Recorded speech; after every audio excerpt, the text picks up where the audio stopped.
दर्शन की 33वीं कक्षा।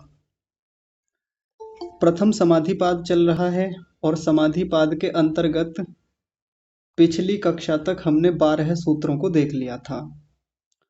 एक बार मैं छोटा सा आपको रिवाइज कराई देता हूँ, पुनरावृत्ति कराई देता हूँ। जो कल का हमने विषय देखा था बड़ा महत्वपूर्ण था, बड़ा उपयोगी है हम सबके जीवन के लिए। उसमें बताया क्या था कि जितनी 5 प्रकार की वृत्तियां होती हैं उनको रोकने का उपाय क्या है, निरोधे का उपाय इति। उसको रोकें कैसे, तो उसके लिए एक उपाय बताया था कि अभ्यास और वैराग्य इन दोनों को साधन बना लें, इन दोनों को उपयोग में लाएं, उपाय के रूप में लें और फिर इन वृत्तियों को रोकें, समाधि को प्राप्त करें। तो फिर यहाँ आगे कुछ और बातें समझाई थी महर्षि व्यास जी ने।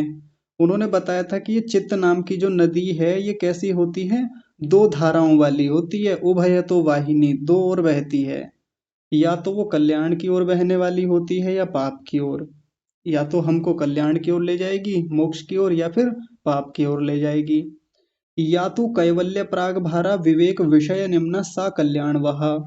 जो हमको मुक्ति की ओर ले जाती है जो धारा, वो विवेक की ओर झुकी हुई होती है। विवेक विषय निम्ना का मतलब होता है विवेक की ओर झुकी हुई, यानी विवेक से युक्त होगी वो। और कैसी होगी, उसको कल्याण धारा कहेंगे, कल्याण की एक स्थिति बोलेंगे। एक दूसरी होती है जो हमको किधर धकेलने वाली होती है, जो संसार प्राग भारा है, जो संसार की ओर बहा के ले जाती है। वो किधर झुकी हुई होती है, अविवेक विषय निम्ना, और उसको हम पापवाह मानते हैं कि वो पाप की ओर ले जाती है। फिर आगे एक बड़ी महत्वपूर्ण बात बताई थी कि वैराग्य के द्वारा जो विषयों का स्रोत है, जो हमको संसार की ओर ले जाता है, उसको खिली क्रियते बंद किया जाता है, सुखाया जाता है। जैसे एक नदी कहीं से खुलती है, निकलती है, उद्घाटित होती है, यदि उसका स्रोत ही सूख जाए, खिली क्रियते का मतलब होता है सूख जाना, रोक देना। तो जब वो स्रोत ही सूख जाएगा तो फिर नदी कहाँ बढ़ पाएगी, धारा ही नहीं चलेगी, धारा आएगी नहीं आगे को। तो वैराग्य के द्वारा उस स्रोत को बंद कर दिया जाता है, सुखा दिया जाता है, जो विषयों से युक्त होता है, जो हमको संसार की ओर बढ़ाता है। या पिछली भाषा में कहें, जो पीछे हमने विषय देखा है इतने दिनों से, जो क्लिष्टता से युक्त चीजें हैं, क्लिष्टता से युक्त वृत्तियां हैं, संस्कार हैं, उनको रोकना है। किसके द्वारा, वैराग्य के द्वारा। तो फिर हम पाप की ओर जाने से बच जाएंगे या संसार की ओर जाने से बच जाएंगे। और क्या करना है, दूसरा एक बात और किया जाता है, अभ्यास करना है। किसका अभ्यास किया जाता है, विवेक दर्शन का अभ्यास, यानी विद्या से युक्त होकर के विवेक स्रोत को उद्घाटित किया जाता है। और ये किधर ले जाता है, ये कल्याण की ओर यानी मुक्ति की ओर ले जाता है। ये एक धारा को रोकना है और दूसरी धारा को खोल देना है, आगे बढ़ा देना है, सीधी सी बात है। फिर आगे अंतिम पंक्ति में एक बात कही थी कि इति उभय अधीन चित्तवृत्ति निरोधः। इन दोनों के साथ, ये जो वैराग्य है और अभ्यास है, इन दोनों से चित्त की वृत्तियों का निरोध होता है, या ऐसे कहें चित्त की वृत्तियों का जो निरोध होता है इन दोनों के अधीन होता है। इन दोनों से ही किया जा सकता है चित्त की वृत्तियों का निरोध। कल बहुत सारे उदाहरणों से हमने बात की थी। आज मैं आपके सामने एक और उदाहरण रखता हूँ। देखिए, बड़ा रोचक उदाहरण है। जो लोग कभी गांव में आए होंगे या जिनका गांव से संबंध है या खेती करते हैं, उन लोगों को ये बात बड़ी अच्छे से समझ में आ जाएगी। देखिए, जब कोई किसान अपने खेत में सिंचाई करता है तो एक नाली बनाता है। इस प्रकार से एक नाली बनी हुई है, इधर से पानी आ रहा है, इधर को बढ़ रहा है पानी, देखिए ऐसे चलता है पानी। इधर कोई स्रोत है। अब इसमें मान लीजिए 2 क्यारियां बनी हुई हैं। इस प्रकार से ध्यान से समझेंगे। सबसे पहला काम क्या होता है, जब कोई किसान पानी चलाता है तो क्या करेगा, सबसे पहले देखिए इधर को पानी काटेगा, इधर को पानी काटना बोलते हैं गांव की भाषा में। पानी काटने का मतलब है इधर को कर देगा, लेकिन इधर से बंद करके रखेगा। यहाँ बांध लगा देगा, छोटा सा मेड़ बांध देगा और इधर को पानी खोल देगा, और ये वाली जो क्यारी है, ये ए नाम की क्यारी, ये भर जाएगी आसानी से। अब इस व्यक्ति ने क्या किया, इसने इधर वाला खोल दिया, ये वाला जो बांध था, जो नाली में जो बांध लगा हुआ है वो खोल दिया, और इधर यहाँ दूसरी क्यारी में भी खोल दिया। अब पानी आधा इधर जा रहा है और आधा इधर जा रहा है, दोनों क्यारियों में पानी चल रहा है, ए क्यारी में भी और बी क्यारी में भी। कोई समझदार व्यक्ति होगा तो ये कहेगा कि भाई आप ये क्या कर रहे हो, ऐसे थोड़ी भरेंगे क्यारियां। इसके लिए आपको एक काम करना पड़ेगा, पहले ये एक क्यारी में जो पानी जा रहा है ये वाले ये बंद करना पड़ेगा आपको, इसको बंद कीजिए तभी तो आगे पूरी मात्रा में पानी पहुंचेगा। सीधी सी बात है, सामान्य सी बात है, ये तो कोई भी बता देगा इस बात को। और क्या करेंगे, इसको आगे बढ़ाएंगे, इसका स्रोत खोला जाता है। अब ये क्यारी यहाँ से खोली नहीं है, बी नाम की क्यारी, यहाँ बांध तकड़ा लगा रखा है बहुत मोटा मजबूत, तो बी क्यारी कैसे भर जाएगी। बी क्यारी हमको भरनी है तो क्या करना पड़ेगा, ए वाला बांध बंद करना पड़ेगा और बी की तरफ जो बांध जा रहा है उस बांध को खोलना पड़ेगा। यही तो काम किया जाता है। यही बात महर्षि व्यास जी बता रहे थे।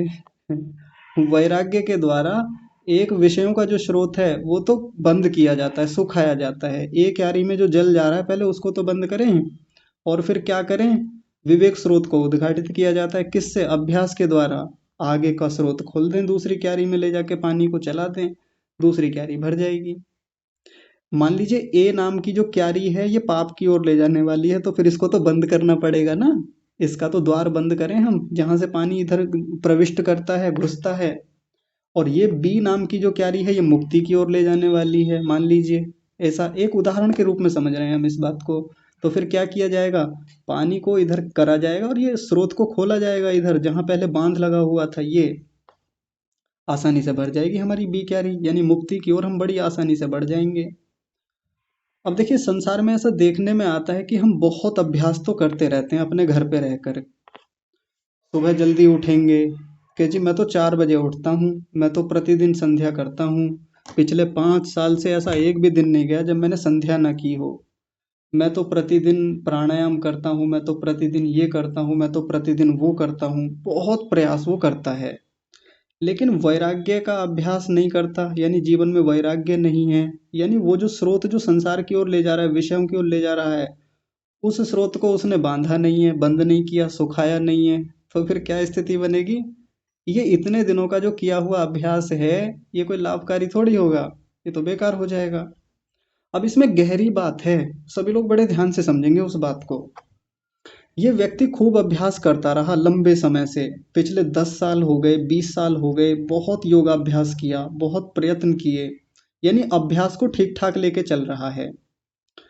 वैराग्य जीवन में है नहीं। वैराग्य को समझेंगे आगे विस्तार से, लेकिन अभी मोटा मोटा ऐसे ही स्वरूप देख लेते हैं कि संसार से लगाव बहुत है, लोगों से, व्यक्तियों से, या अपनी व्यक्तिगत वस्तुओं से बहुत राग है। राग वैराग्य का उल्टा होता है, सीधी सी बात है, बहुत लगाव है। काफी समय से प्रयास कर रहा है कि साधना में कुछ उपलब्धियां हों, तो अपने गुरुओं के पास जाता है, साधकों के पास जाता है, उपाय पूछता है। वो बार बार कहते हैं जी अभ्यास करो, उपासना करो, सुबह उठो जल्दी, ध्यान लगाओ, मंत्र जप करो, धारणा करो, प्रत्याहार करो, ऐसा ऐसा बहुत सारे उपाय बता देते हैं। या कई बार व्यक्ति योग शिविरों में चला जाता है, वहाँ बड़ा अभ्यास करके आ जाता है, जैसे घर लौटा, कुछ दिन तो स्थिति ठीक रहती है, फिर वहीं आ जाता है। एक बड़ी हानि इस रूप में होती है कि जब लगातार व्यक्ति अभ्यास अभ्यास अभ्यास तो करता है, वैराग्य है नहीं जीवन में, तो एक दिन क्या होता है कि इन साधनों के प्रति ही वैराग्य हो जाता है कि अरे कुछ नहीं रखा संध्या वंध्या में, कुछ लाभ हो ही नहीं रहा, इतने दिन हो गए, इतने दिन से संध्या कर रहा हूँ, उपासना कर रहा हूँ, कुछ फायदा नहीं दिख रहा है। मैं इतने दिन से प्राणायाम कर रहा हूँ, कोई लाभ है ही नहीं प्राणायाम का। या इतने दिन से उपासना की, धारणा का अभ्यास किया, कोई उपलब्धियां हो ही नहीं पा रही हैं। अब क्या होता है, व्यक्ति की इच्छा हटने लगती है, उधर से छोड़ देता है कि यार कोई फायदा नहीं है, कुछ भी तो नहीं हुआ इतने दिन से उपासना करते हुए। जो करने योग्य था वो किया नहीं, एक चीज पे तो बैठा रहा, अभ्यास करता रहा, वो बुरा नहीं है, अभ्यास जो कर रहा था बहुत बढ़िया से कर रहा था। जैसे मैं आपको एक उदाहरण देता हूँ, कल की बात है।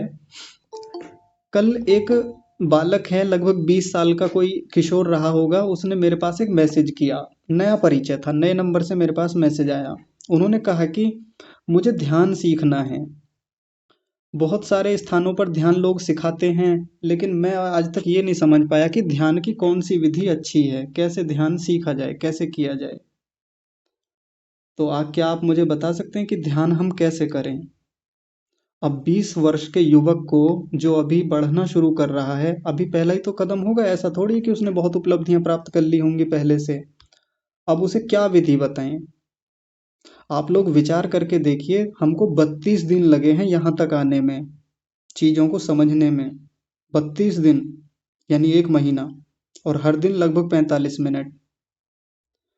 इन 32 दिनों में हम यहाँ तक पहुँचे हैं इस स्थिति में कि हम अपने मन स्थिति को तो बनाएं। हम ये तो समझें अभ्यास क्या है, वैराग्य क्या है, चित्त क्या है, चित्त का स्वरूप क्या है, चित्त बनता कैसे है, चित्त की भूमियाँ क्या हैं, चित्त की वृत्तियाँ कैसे काम करती हैं, संस्कार कैसे बनते हैं, समाधि क्या है। कितनी सारी बातें हमने पिछले 32 दिनों में समझी हैं। अब मैं उस बालक को कैसे समझा दूं 32 मिनट में या कुछ मिनटों में कि ध्यान कौन सा अच्छा होता है, ध्यान कैसे करें। एक बात बता के छोड़ दी। कौन सी बात? कि प्रैक्टिकल की तो सबको जल्दबाजी रहती है कि प्रैक्टिकल अच्छा हो जाए। हम चाहते हैं ध्यान एकदम से हो जाए, जल्दी से कोई बढ़िया सी विधि बता दीजिए। वहां गए थे जी, उनकी विधि तो बहुत खराब थी, उनका ध्यान अच्छा ही नहीं लगा, या उन्होंने बहुत बढ़िया करवाया, कुछ दिन अच्छा लगा फिर छोड़ दिया। मैंने कहा प्रैक्टिकल में जाने से पहले थ्योरी पढ़नी होती है, सबसे पहले मुख्य वो बात है। हम सब लोगों के साथ ये स्थितियां होती हैं। खैर मैंने उन्हें विस्तार से समझाया, जो हमारी कक्षा में चर्चा हो चुकी हैं। तब उनको वो बात समझ में आई कि पहले बहुत मेहनत पढ़ने के लिए करनी होती है, और हम सीधे उठ के कहाँ चले जाते हैं? हमको चाहिए ध्यान एकदम से, हमको चाहिए एकदम से ऊंची स्थिति समाधि वाली, कैसे ध्यान लगे। लेकिन उससे पहले बहुत कुछ करना होता है, ये वैराग्य के लिए प्रयास करना होता है, तब ये अभ्यास आता है बाद में। ये जो हम ध्यान में बैठ करके प्राणायाम करेंगे, प्रत्याहार करेंगे, ध्यान लगाएंगे चीजों पर, इंद्रियों का प्रत्यक्ष करेंगे या तन्मात्राओं का प्रत्यक्ष करेंगे, सूक्ष्म भूतों का प्रत्यक्ष करेंगे, ध्यान में बैठ करके आत्मा का साक्षात्कार करेंगे, उसके लिए जो अभ्यास करना है वो तो आगे की बात है। उससे पहले वैराग्य होता है। सूत्र में आपको वैराग्य बाद में दिख रहा होगा, अभ्यास पहले दिख रहा है। लेकिन यहाँ देखिए, यहाँ क्रम क्या था, जब यहाँ बता रहे थे तत्र वैराग्येण विषय स्रोतः खिली खिली क्रियते। वैराग्य के द्वारा पहले उस स्रोत को तो बंद किया जाए जहां से कचरा आ रहा है हमारे जीवन में। कल एक उदाहरण रखा था ना, कि एक कक्ष की सफाई करनी है या एक घर की सफाई करनी है, तो पहले बाहर के द्वार को तो बंद करें जहां से गंदगी आ रही है बार बार, तब भीतर झाड़ू लगाने का कार्यक्रम शुरू करें। या मान लीजिए बाहर से गंदगी तो थोड़ी थोड़ी आ रही है, हल्की हल्की धूल आ रही है, उस स्थिति में भी हम सफाई कर सकते हैं। लेकिन उसमें ये होगा, सफाई करने की गति हमारी तेज होनी चाहिए। फिर ध्यान से समझेंगे इस बात को। या तो हमारी सफाई करने की गति बहुत तेज होनी चाहिए, कई लोग सफाई करने पे लगें, बहुत तीव्रता से करें, और बाहर से जो धूल आ रही है हल्की हल्की आ रही है। अगर बाहर से धूल बहुत तीव्रता से आ रही है, आंधी के साथ आ रही है, पत्ते उड़ उड़ के आ रहे हैं, गंदगी आ रही है, बाहर से कचरा आ रहा है, तो फिर ऐसी स्थिति में एक ही उपाय बचता है। वो क्या है? पहले वैराग्य के द्वारा विषय स्रोत को बंद किया जाए, पहले बाहर गेट जाके बंद करें। वैसे ही हमारे जीवन में होता है। बाहर से जो इतनी सारी वृत्तियां आ रही हैं, इतने सारे कुसंस्कार आ रहे हैं, बहुत कुछ हम गलत देख रहे हैं, सुन रहे हैं, सूंघ रहे हैं, क्लेशों से युक्त होकर वृत्तियां हम निरंतर बना रहे हैं और हमको पता भी नहीं है। पहले उस स्रोत को तो बंद किया जाए, उस गेट को तो बंद किया जाए, फिर भीतर अभ्यास कर लेंगे आराम से जाके। एक बार को अभ्यास कमजोर होगा, चलेगा, कोई बात नहीं। जैसे गेट बंद कर दिया हमने, बाहर से बाहर की हवा आनी बंद हो गई, धूल कबाड़ मिट्टी जो भी है वो आना बंद हो गया। अब भीतर आराम से एक कपड़ा लेके भी हम सफाई करेंगे घर की, तो आराम से हो जाएगी। भले ही समय थोड़ा ज़्यादा लग जाएगा, लेकिन सफाई हम आराम से कर सकते हैं। वैसे ही जब हम ध्यान लगाने बैठे हैं, साधना करने बैठे हैं, तो पहले बाहर के कचरे को तो रोकें। हमारे जीवन में कितनी वृत्तियां बाहर से निरंतर आ रही हैं, निरंतर आ रही हैं, सैकड़ों हजारों लाखों वृत्तियां एक एक दिन में आ जाती हैं। उस पर हमने बांध लगाया नहीं है, उसको खिली क्रियते, उसको सुखाया है नहीं, उसके स्रोत को रोका नहीं है हमने। और अभ्यास लगातार लगातार, कुछ लोग इतना खतरनाक अभ्यास करते हैं कि जी मैं तो इतनी साधना करता हूँ, मैं एक एक दिन में 30-30 प्राणायाम, 50-50 प्राणायाम किए मैंने मैंने मैंने कम से कम 20-20 मिनट, आधे आधे घंटे तक त्राटक किया। मैंने यहाँ जो दोनों आँखों के बीच में जो आज्ञा चक्र होता है, मैंने आधे घंटे तक अभ्यास लगाया। मैंने 2-2 मालाओं के जप एक दिन में किए। अभ्यास तो बहुत मजबूत रहा उनका, बहुत धुआंधार रहा। लेकिन बाहर से जो वैराग्य के द्वारा जो स्रोत को सुखाया जाना है, वो मामला कमजोर रह गया। बात आ रही है समझ में सभी को? गलतियां कहाँ होती हैं हमसे आगे बढ़ने में? और ये मामला केवल साधना का नहीं है। मुख्य विषय तो यहाँ साधना का ही चल रहा है, समाधि का विषय चल रहा है, लेकिन अपने जीवन में अप्लाई करके देख लें हम इस बात को। कोई विद्यार्थी पढ़ने बैठा है, बाहर से डिस्ट्रैक्शंस हैं, बहुत सारे अवरोध उत्पन्न हो रहे हैं, विक्षेप हैं, लेकिन भीतर से बहुत प्रैक्टिस कर रहा है, दिखा रहा है कि मैं 10-10 घंटे पढ़ता हूँ जी, मैं इतने घंटे पढ़ा, लेकिन बाहर से विषयों का बहुत आवागमन हो रहा है, डीजे बज रहे हैं उसके घर के सामने, रोजाना बजते रहते हैं। कभी उसका ध्यान फोन में चला जाता है, फोन के नोटिफिकेशन आ रहे हैं, कभी यूट्यूब खोल लेता है, एक तरफ टीवी चल रहा है, एक तरफ पढ़ाई कर रहा है। दिखने में लग रहा है कि अरे इसने तो कई कई घंटे पढ़ाई की है एक दिन में। स्टॉप वॉच लगा के बैठा था तो पता चल रहा है 15-15 घंटे तक भी एक दिन में पढ़ाई की है। अभ्यास तो खूब किया, पढ़ाई दिखने में तो खूब की, लेकिन वो जो डिस्ट्रैक्शंस आ रहे हैं उसके स्रोत को बंद नहीं किया। भाई एक विद्यार्थी को वैराग्य का सहारा लेना ही होता है। वैराग्य के द्वारा एकांत में जाके बैठता है, घर से अलग जाता है, शादी पार्टी विवाह मनोरंजन इन सब चीजों से हटता ही है ना, वैराग्य को लेके ही आता है वो। देखिए ये उदाहरण वहां भी कितना फिट बैठ रहा है इस सिद्धांत पे।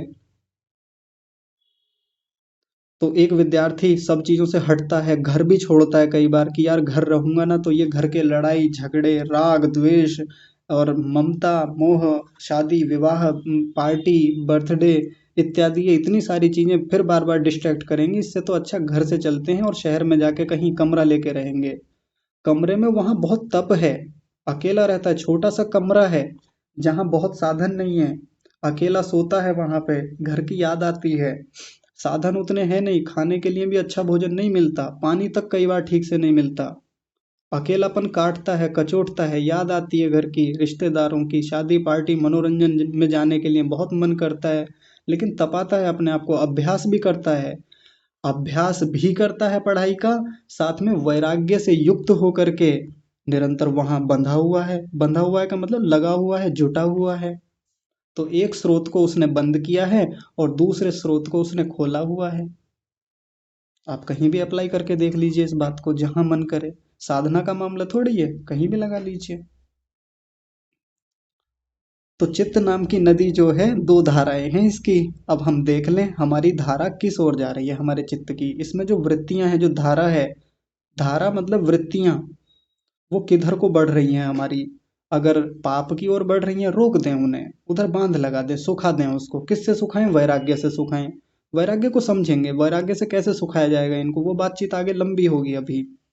और अभ्यास करते रहें लगातार, अभ्यास कर करके नाली को और गहरा खोदें, अच्छे से करें, उसमें घास कीचड़ कुछ है तो उसमें बढ़िया से ठीक कर दें, ताकि धारा आगे बढ़ती रहे, ताकि उत्तम वृत्तियां जो हैं भीतर जाती रहें, अच्छे संस्कार बनते रहें और गहरे हो जाए, मुक्ति के संस्कार, साधना के संस्कार, स्वाध्याय के संस्कार, उनको बढ़ाते रहें। ठीक है जी, तो यहाँ पर ये 12वां सूत्र पूरा होता है। आप लोगों के कुछ प्रश्न होंगे, एक साथ ले लेंगे सभी के प्रश्न, लेकिन मैं चाहता हूँ कि इस विषय को एक बार थोड़ा और अच्छे से समझ लिया जाए, क्योंकि अभी बड़ी रोचकता आगे के विषय में है जो आज हम करने वाले हैं। ये विषय यहाँ जाके और आगे जाके पूरा होगा 14वें सूत्र में। तो आज हम इस पहले 13वें सूत्र को और देख लेते हैं।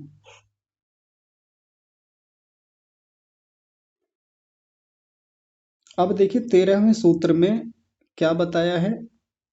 तो नहीं रुकिए, ये क्या गड़बड़ हो रही है कुछ इसमें।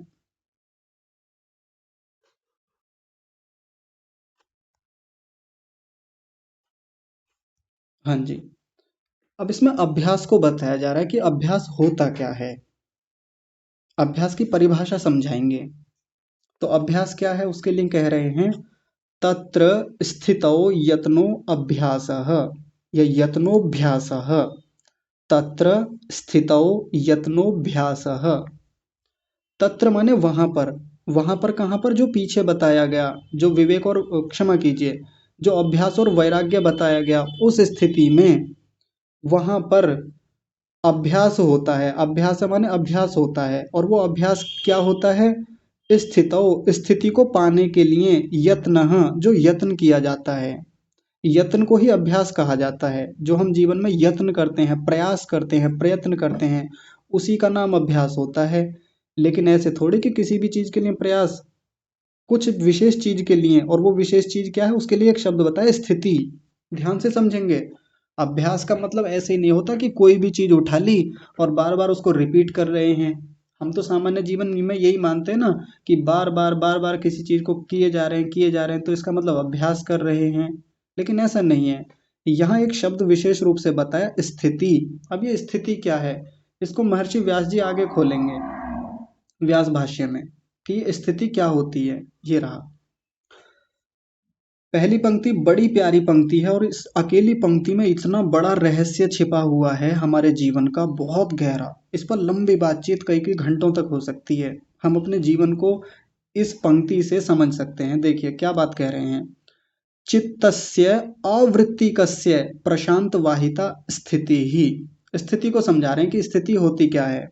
चित्तस्य, चित्त की यानी हमारे मन की, आवृत्ति कस्य, आवृत्ति लिखा हुआ है यहाँ पे, अ लगा हुआ है, यानी जहां वृत्तियां नहीं है उसको आवृत्ति बोलेंगे। आवृत्ति, आवृत्ति नहीं बोल रहा हूं, अवृत्ति यानी वृत्ति का उल्टा, जहां वृत्तियां नहीं है। चित्त की आवृत्तियों वाली जो स्थिति है, जहां पर प्रशांत वाहिता है, उसको स्थिति कहा जाता है। जब हमारे चित्त में वृत्तियां ना हो, और वो कहाँ जाके होता है, तो यहां से दोनों का ग्रहण करेंगे, संप्रज्ञात का भी और असंप्रज्ञात का भी। क्योंकि असंप्रज्ञात में तो वृत्तियां बिल्कुल नहीं होती, अवृत्ति होती है। और उससे पहले जो संप्रज्ञात समाधि होती है वहां भी सब वृत्तियां रुक गई हैं, लेकिन एक वृत्ति तो रहती है। तो ये जो अवृत्ति कस्य प्रशांत वाहिता कहा, इसका मतलब है कि स्थिति की बात कर रहे हैं। स्थिति का मतलब वो समाधि जहां पर वृत्तियां रुक गई हैं, उसके लिए अभ्यास जब किया जाता है, यत्न किया जाता है, तो उसको अभ्यास कहा जाता है। यानी हमारे जीवन में अभ्यास किस चीज के लिए होना चाहिए, यहाँ अभ्यास जो शब्द कह रहे हैं उस अभ्यास का मतलब क्या है, चित्त में अवृत्ति रहे, वृत्तियां ना ही रहें, इसके लिए जो प्रयास किया जा रहा है उसको स्थिति कहा जाता है। लेकिन अब इसमें एक शब्द है ये वाला जो बहुत गहरा शब्द है, इस पे टिका हुआ है बहुत बड़ा दर्शन। इसका मतलब है प्रशांत वाहिता स्थिति। प्रशांत वाहिता इसका मतलब क्या है, तो प्रशांत शब्द को खोलेंगे, प्र जमा शांत, प्र उपसर्ग लगा हुआ है और शांत आप जानते ही हैं, जहां शांति है, जहां तरंगे नहीं है, जहां चंचलता नहीं है, जहां जड़ता नहीं है, उसको शांत कहते हैं। और प्र का मतलब प्रकर्ष रूप से, अच्छी प्रकार से जहां शांत हो। और वाहिता माने बहने वाली स्थिति, एक ऐसी स्थिति जो प्रकर्ष रूप से शांत होकर बहने वाली है। और चित्त की वो कैसी स्थिति होती है, जहां वृत्तियां ना हो, अवृत्तिकस्य। एक उदाहरण से समझते हैं इस बात को। मैं अपने जीवन का एक 2 साल पहले का अनुभव आपको सुनाता हूँ इसी पंक्ति से संबंधित। एक बार की बात है, ठीक 2 साल पहले दीपावली का दिन था। अचानक से हमारे परिवार के एक सदस्य हैं, हमारे बड़े भैया, उनका स्वास्थ्य खराब हो गया, बहुत खराब हो गया। अचानक से एक वैद्य जी से बात की, वैद्य जी के पास ले जाना पड़ा उनको रात्रि में। दीपावली का दिन था, लगभग 8-9 बजे होंगे। चारों ओर लोग दीपावली मना रहे हैं, प्रसन्नता से खुश हो रहे हैं। और हम लोगों ने जल्दी से किराए की गाड़ी मंगाई और गाड़ी में भैया को बैठा करके हम ले जाने लगे। मैं, माताजी और भैया, और ड्राइवर भैया थे एक वो। हम लोग इधर से चले गए, रात को लगभग 10 बजे के आसपास तक वैद्य जी के पास पहुंच गए, चिकित्सा कराई, ठीक हो गई चिकित्सा वहां से। मतलब कुल मिला के जिस उद्देश्य से गए थे उद्देश्य पूरा हो गया। अब वहां से लौटने लगे। दीपावली का दिन है, दीपावली का दिन है, इसका मतलब लोगों का आवागमन कम रहता है सड़कों पर। शांत सड़क सड़क है एकदम, किसी प्रकार का कोई ट्रैफिक नहीं है। लोग दीपावली मनाकर अपने घरों में सो गए हैं। उधर से लौटते हुए 10:30-11 हमको बज गए हैं। जो सड़क जिससे हम आ रहे थे वो तात्कालिक रूप से नई सड़क बनी हुई थी, नई, बहुत बढ़िया सड़क थी, गड्ढे नहीं थे और उस पर कहीं ब्रेकर भी नहीं है। ध्यान से समझेंगे, बहुत गहरी बात है। कहीं कोई ब्रेकर नहीं है, कोई ट्रैफिक नहीं है, कोई वाहन ना आ रहा है ना जा रहा है। हम आराम से गाड़ी में बैठे हुए हैं। मैंने देखा माँ भी सो गई हैं गाड़ी में और भैया भी सो गए हैं। मैंने भी अपनी पीठ पीछे कुर्सी पे, क्षमा कीजिए, वो सीट पर टिकाई और मैं सीधा होकर बैठ गया, आंखें बंद करके, सोने के लिए नहीं, केवल चिंतन के लिए। अचानक से मेरी जो नज़र गई, यानी मेरा जो ध्यान गया, मेरा ध्यान इंजन की ध्वनि पर गया। इंजन की ध्वनि लगातार आ रही है, साथ में जो वायु टकरा रही है वो आ रही है उसकी आवाज़। इसके अलावा और कोई आवाज़ ही नहीं है। गाड़ी के हिलने तक का पता नहीं चल रहा है कि गाड़ी हिल भी रही है, क्योंकि सड़क एकदम प्लेन है, बहुत अच्छी सीधी सपाट समतल सड़क है। और कोई ब्रेकर नहीं है, गड्ढे नहीं है, तो इसलिए किसी भी प्रकार का कोई विक्षेप, कोई तरंग, कोई किसी प्रकार के झटके, कोई किसी प्रकार की बाधा, अवरोध कुछ नहीं है। ऐसा लग रहा है जैसे गाड़ी बह रही है। वाहिता, ये वाहिता शब्द देखा ना, और वो भी प्रशांत वाहिता। इतनी शांत होकर गाड़ी जैसे बही जा रही है। लगता है जैसे कहते हैं ना सामान्य भाषा में, मक्खन पर चल रही है, ऐसा कहते हैं ना, बिल्कुल मक्खन पे चल रही है। मक्खन बड़ा चिकना होता है, और उस पे कोई चीज रखते तो फिसल जाती है, वो बिल्कुल गाड़ी ऐसे बही जा रही है। अब एक तो इसका उल्टा करके देख लें, मान लीजिए थोड़ी थोड़ी दूर में ब्रेकर आ रहे हैं, गड्ढे आ रहे हैं, कोई वाहन आ रहा है तो ब्रेक लग रहे हैं, फिर गियर चेंज हो रहा है, रेस बढ़ाई जा रही है, फिर ब्रेक लगाया। इसमें क्या हो रहा है, झटके लग रहे हैं। और झटके लगने में होता क्या है, बार बार स्थिति बिगड़ती है, बार बार झटके लगते हैं, वो प्रशांत वाहिता समाप्त होती है। जिस समय वो गाड़ी में वो स्थिति बनी हुई थी, वो जो आसपास का इन्वायरमेंट था, वो जो एटमॉस्फेयर था, उसमें से क्या महसूस हो रहा है कि एकदम प्रशांत वाहिता है। किसी प्रकार का कोई अवरोध, किसी प्रकार का कोई झटका, विक्षेप, चंचलता कुछ नहीं दिख रही है। और ना हम खड़े हुए हैं, या तो हम खड़े हुए होते तब भी वो स्थिति दिखती, लेकिन खड़े हुए भी नहीं है। मजेदार बात तो ये है, बिल्कुल बहे जा रहे हैं जैसे। अचानक से यही पंक्ति याद आ गई शास्त्र की, और तुरंत जाके देख लिया मन में। अब अपने मन को टटोला, बाहर का जो इन्वायरमेंट है, जो एटमॉस्फेयर है, उसको अपने चित्त के साथ जोड़ के देखा एक बार कि इस समय चित्त की क्या स्थिति है, मनः स्थिति क्या है। देखा तो मनः स्थिति भी वैसी ही है, भीतर से शांत एकदम, किसी प्रकार का कोई अवरोध नहीं, कोई वृत्ति नहीं बाहर की, व्यर्थ की। किसी प्रकार की कोई चंचलता नहीं है, कोई जड़ता नहीं है, किसी प्रकार के अन्य विचार कुछ नहीं है, कोई रोग शोक बाधा, या कोई बहुत अधिक प्रसन्नता, अत्यधिक उत्साह कुछ नहीं है। सामान्य प्रशांत वाहिता, ये चित्त की स्थिति होती है ऐसी। ये अगर हम बाकी के जीवन में देखें, अन्यत्र स्थितियों में आके देखें अपने मन को, इस प्रशांत वाहिता को, ऐसा थोड़ी होता है। मान लीजिए कोई व्यक्ति जॉब के लिए निकला है घर से। अब जॉब पर जाने से पहले गाड़ी पकड़ेगा। ये कोई मान लीजिए ऑटो पकड़ता है, ऑटो के बाद वो मेट्रो पकड़ता है, बस पकड़ता है, ट्रेन पकड़ता है। बार बार हलचल है जीवन में, एक जल्दीबाजी है, बहुत तीव्रता से भागने की एक इच्छा शक्ति है। इधर जाऊं, उधर पकड़ूं, ये पकड़ूं, अरे वो ना छूट जाए, आज लेट ना हो जाए, अरे ये तो घर पे ही रह गया, लंच घर पे भूल आए। और ऑफिस का एक दिमाग में चल रहा है कि अगर जल्दी नहीं पहुंचा तो ये हो जाएगा। ये प्रशांत वाहिता नहीं है, ये चंचलता है जीवन में, मन में। ऐसे में व्यक्ति के पास समय होता है कि वो अपने मन को टटोल के देख ले एक बार कि मेरे मन की प्रशांत वाहिता स्थिति है या नहीं है। है ही नहीं, समय है ही नहीं लोगों के पास उतना। मेट्रो में भी बैठा है, बस में बैठा है, ट्रेन में बैठा है, तो वहां भी बहुत चंचलता है, बहुत अवरोध हैं, बहुत विक्षेप हैं। वहां भी व्यक्ति टिका हुआ नहीं है अपने भीतर, अपने आप में। और जब अपने भीतर नहीं टिका हुआ, तो फिर चंचलताएं हैं, भीतर अवरोध हैं, अवसाद है, दुख है, पीड़ाएं हैं, कष्ट हैं। और ऐसे में व्यक्ति जो चीज समझनी चाहिए, किसी विषय को ठीक से गहराई से देखना चाहिए, देख नहीं पाता। क्योंकि किसी भी विषय को समझने के लिए ठहराव, शांति तो होनी चाहिए ना, वो प्रशांत वाहिता भीतर चाहिए ही। किसी विषय को समझना है, पढ़ना है, तो उसके लिए शांति तो भीतर हो, कम से कम मन में प्रशांत वाहिता दिखे। रुकना पड़ेगा, ठहरना पड़ेगा कहीं पर। और ठहरने का मतलब ये नहीं कि व्यक्ति बस स्टैंड पे रुक जाए, मेट्रो स्टेशन पे कहीं रुक के एक तरफ बैठ के देख ले, वो नहीं। भीतर से ठहरे, भीतर से, मन में।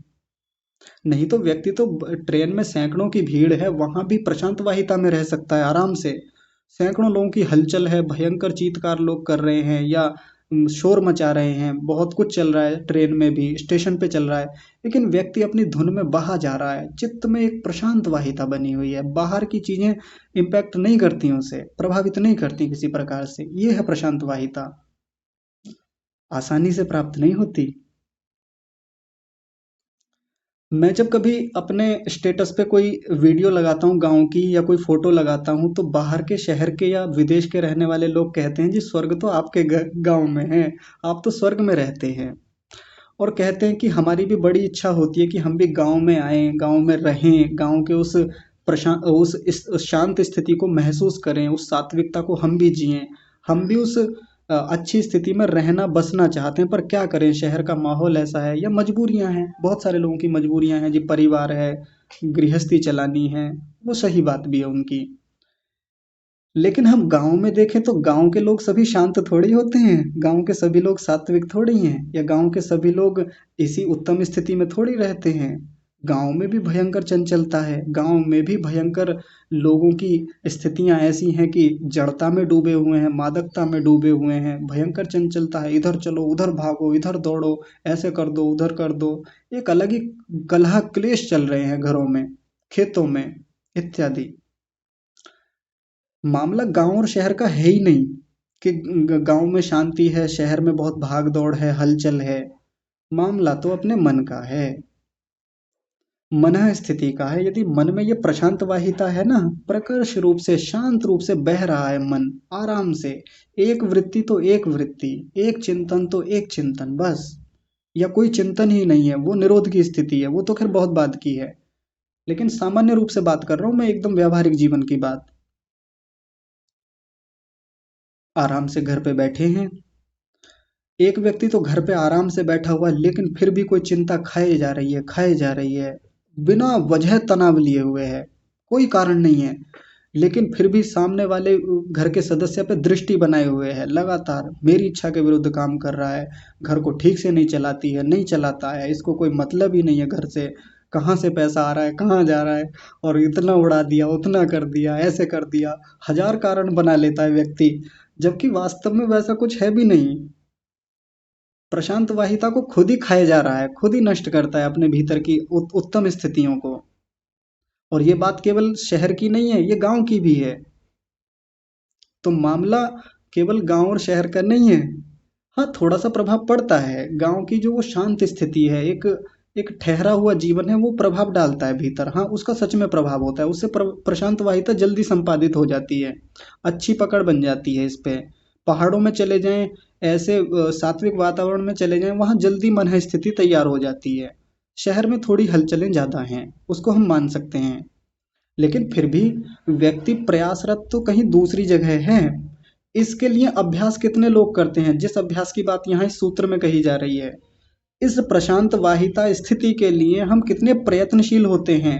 अगर हम इस प्रशांत वाहिता स्थिति को बनाने के लिए प्रयत्नशील हैं, यत्न कर रहे हैं, उसी का नाम अभ्यास होता है।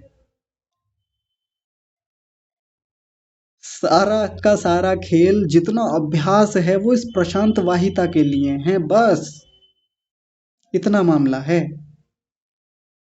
लेकिन आसान काम थोड़ी है ये कि चुटकी बजाई तो ये अभ्यास हो जाएगा, ये यत्न हो जाएगा और प्रशांत वाहिता प्राप्त हो जाएगी, या कोई वरदान दे के चला जाएगा, भगवान जी कोई कृपा बरसा देंगे एकदम से।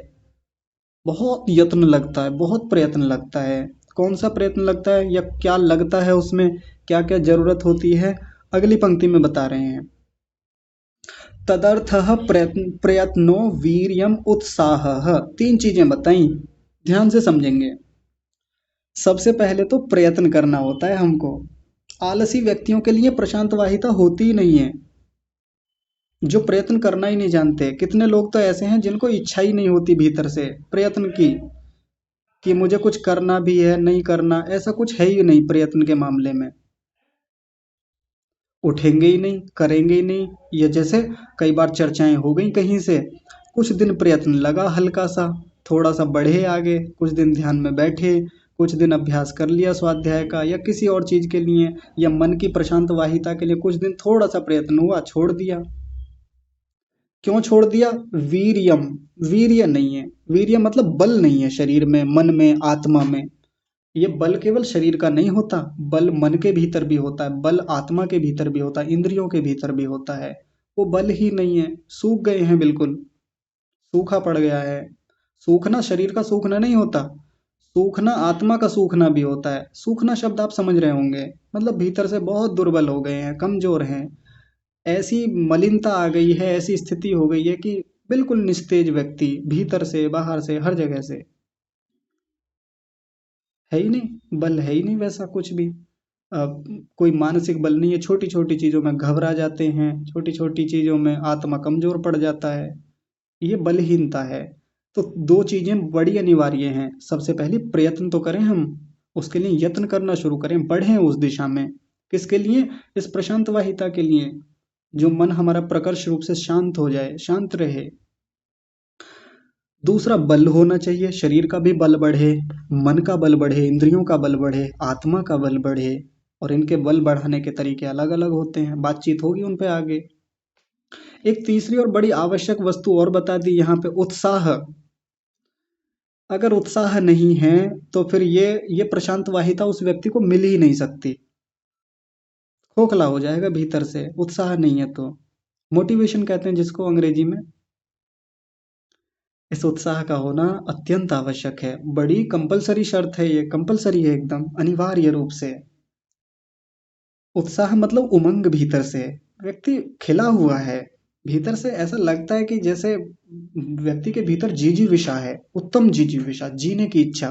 जीता है तो इसलिए जीता है कि बस मुझे ये मिल जाए, ये प्रशांत वाहिता प्राप्त कर लूं, समाधि प्राप्त कर लूं, मैं आत्मा का साक्षात्कार कर लूं, मैं ये कर लूं, मैं वो कर लूं, मेरा मन ठहर जाए। इनके लिए एक भीतर से अत्यंत उत्साह है। एक दूसरा व्यक्ति भी है, उल्टा कर लें इसी बात का, क्या करेंगे, क्यों करना, अरे ठीक है, अरे छोड़ो क्यों करें, अरे चल तो रहा है जीवन, अरे मेरा मन नहीं लगता, मुझे अच्छा नहीं लगता ये सब, मेरी रुचि नहीं है।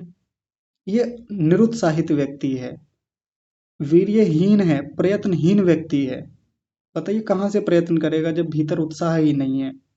यहाँ पर कहने के लिए तो तीसरे नंबर पे उत्साह लिखा हुआ है, तीनों ही महत्वपूर्ण हैं, लेकिन उत्साह से ही तो चीजें शुरू होती हैं। पहले भीतर उमंग तो हो, वो पहले भीतर उत्साह तो हो, मोटिवेशन तो जगे भीतर से।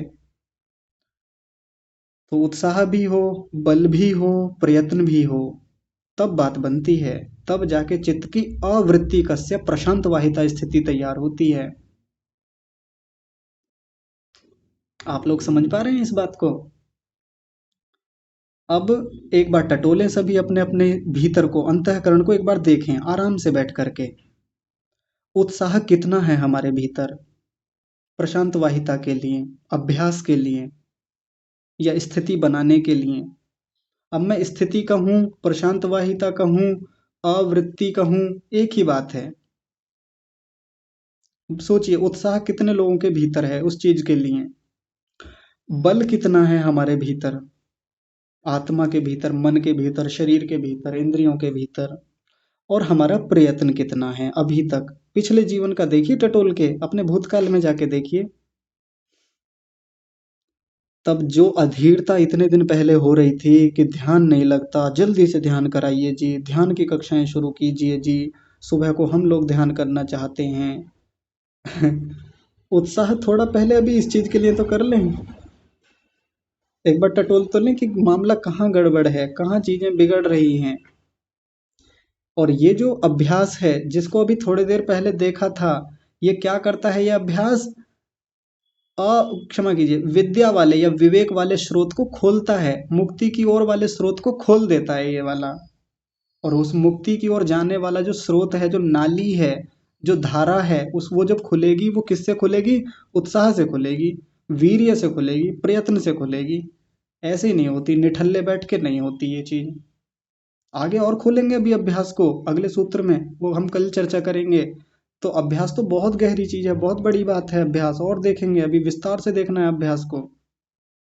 एक अंतिम बात बता दी इसमें, देखिए, तत्संपिपाद यशया तत्साधनानुष्ठानम अभ्यासः। इस स्थिति को पाने की इच्छा से, संपाद यशया ये एक ही शब्द है। तत् माने उस स्थिति के लिए कहा, उस स्थिति को संपिपादयिषा पाने की इच्छा से, ये संपादित करने की इच्छा से, तत्साधन उसके साधनों का, अनुष्ठानम अनुष्ठान करना, अभ्यासः अभ्यास कहलाता है। इस स्थिति को, प्रशांत वाहिता को पाने के लिए जो अभ्यास किया जाता है, किसका अभ्यास किया जाता है या किसका अनुष्ठान किया जाता है? साधनों का, उसको अभ्यास कहते हैं। और वो साधन क्या है? मोटे मोटे साधन तो खैर यही बता दिए यहाँ पर, अभी संक्षेप में रख दिए। लेकिन वो साधन हैं जो अष्टांग योग में कहे जाते हैं। यम, नियम, आसन, प्राणायाम, प्रत्याहार, धारणा, ध्यान, समाधि, वो होते हैं साधन। उन साधनों का अनुष्ठान किया जाता है, उसको अभ्यास कहते हैं। अब एक बात सोच के देखिए, कहीं योग दर्शन की कक्षा चल रही हो या योग की बातें चल रही हों, योग से संबंधित बात आए, सब लोग एक स्वर में एकदम से सबसे पहले बात करेंगे यम की, नियम की, आसन की, प्राणायाम की। यानी सबको अष्टांग योग रटा हुआ है। लेकिन अष्टांग योग से जाने से पहले पहले ये चीज तो समझ लें, अष्टांग योग तो दूसरे पाद में आएगा, और वो भी अंत में जाके आएगा दूसरे पाद में भी। तब तक तो ढेर सारे सूत्र हम देख चुके होंगे। लेकिन सबको पहले अष्टांग योग करना है। सबसे पहले जी अष्टांग योग करेंगे हम, तो अष्टांग योग का पालन कैसे हो, अष्टांग योग का अनुष्ठान कैसे हो, वो करना है सबसे पहले। तो उन तत्व इसके साधनों का अनुष्ठान करने के लिए, लेकिन ये अनुष्ठान करना क्यों है वो पता तो चले। वो इसलिए करना है ताकि स्थिति बने, स्थिति मतलब प्रशांत वाहिता बने। एक लक्ष्य तो हो क्लियर पहले सामने, ये तो पता चले कि अभ्यास अनुष्ठान करना क्यों है। लेकिन हमको पता नहीं कौन सिखा गया, ये सीधा सीधा लाके सबसे पहले उन्हीं को परोसा जाता है, जी ये यम है, ये नियम है, ये आसन है, ये अष्टांग योग है पूरा का पूरा, आओ अनुष्ठान शुरू करते हैं। और पूछें क्यों करें, तो फिर मौन हो जाते हैं, पता ही नहीं है जी ये अनुष्ठान करना क्यों है। तो अनुष्ठान क्यों करना है? प्रशांत वाहिता के लिए अभ्यास करना है, अनुष्ठान करना है हमको। और वो होगा कैसे? इन तीनों के साथ होगा, प्रयत्न पूर्वक, वीर्य पूर्वक यानी बल पूर्वक, और उत्साह से। ठीक है जी, तो आज की बातचीत को हम यहीं रोकेंगे, क्योंकि ये हमारा सूत्र पूरा हो गया है, 13वां। 14वां सूत्र बड़ा महत्वपूर्ण है, ये वाला। इसमें हम अभ्यास को और गहराई से देखेंगे, अभ्यास होता कैसा है, कैसे करें हम अभ्यास। तो इसमें और भी गहरी और रोचक बातें बताई हैं, इन पर हम कल चर्चा करेंगे। आज की कक्षा को विराम देते हैं।